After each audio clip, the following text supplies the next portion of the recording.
I watched her box up my grandmother's, china like she owned it. That's the moment I knew exactly how this would end. You need to be out by Friday, she said, not even looking at me. My stepmother, the woman who'd spent 3 years playing the grieving widow while systematically erasing me from my father's house. My house, the one he'd left to me in a will she'd somehow gotten overturned. 6 months of legal fees I couldn't afford. 6 months of her lawyer. Her lawyer paid for by my father's estate, burying me in motions. And when the judge finally ruled in her favor, citing some technicality about marital property rights, she didn't even smile, just nodded like she'd expected nothing less. Friday, she repeated, and don't think about taking anything that isn't yours. Everything was mine. Dad had promised me this house when I was 12, sitting on that porch, teaching me how to change the gutters. But dead men's promises don't hold up in court when you're 26.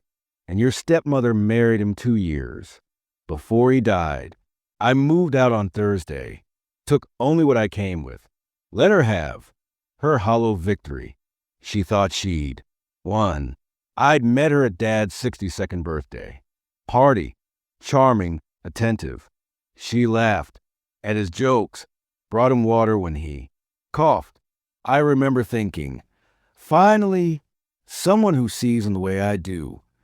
Dad had been lonely since Mom passed. I wanted him happy. The wedding was small. I stood beside him, genuinely hopeful. That first year, she played her role perfectly, called me for advice on Dad's favorite meals, invited me over for Sunday dinners. I thought I'd gained a family member. Then Dad got sick.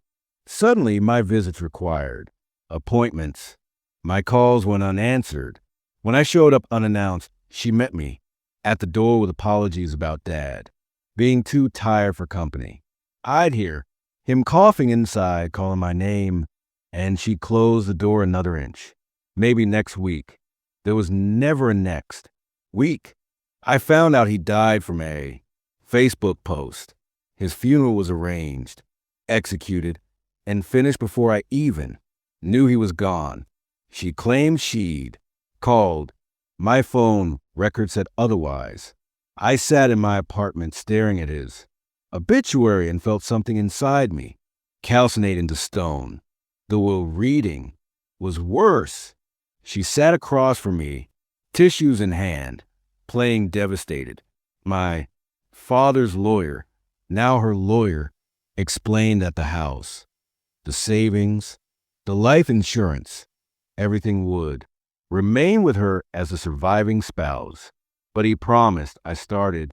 Verbal agreements aren't legally binding. The lawyer interrupted. She dabbed her eyes. I'm sure he wanted to take care of both of us. Liar.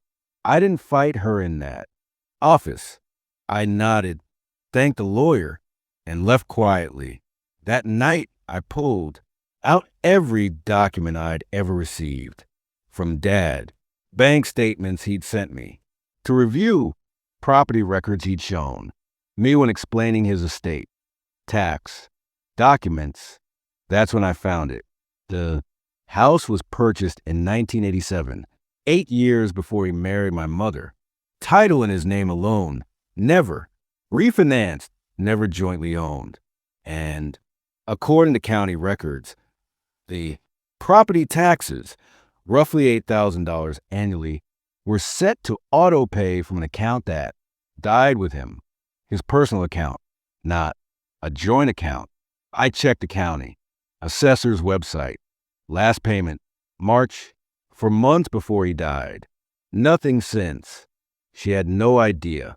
I waited 6 months after. She kicked me out, let her settle in, redecorate, host her book club in my living room. I watched her Instagram stories. She made the house a showcase, posting aesthetic photos of morning coffee on the porch where Dad Taught me about gutters. The county sends warnings before they foreclose. 3 notices 90 days apart. I knew because I'd researched every detail of Texas property tax law. The first notice would have arrived 2 months after she kicked me out. The second 2 months after that, she would have ignored them, thought they were junk mail or mistakes, or my problem somehow. The third notice is a final warning. I drove past a house on auction day. She stood on the lawn screaming at a county clerk. Something about errors, about fraud, about how she owned this property. Ma'am, the taxes haven't been paid in 18 months. That's impossible. I didn't stop, just slowed down enough to see her face when she realized the house she'd stolen wasn't hers, had never been hers. She'd been living rent-free in the time. Bomb. And I'd let her forget it was. Ticking. The county sold it for $60,000. Exactly the amount of back taxes, penalties, and fees. I bought it anonymously through an LLC. Same day, wire transfer. She calls sometimes. Block number. But I recognize the breathing. She wants to know how I knew, how I planned it, how I won. I never answer. Some lessons you learn in silence. Dad taught me that, too. On the porch, changing gutters, promising me a home, and I kept his promise.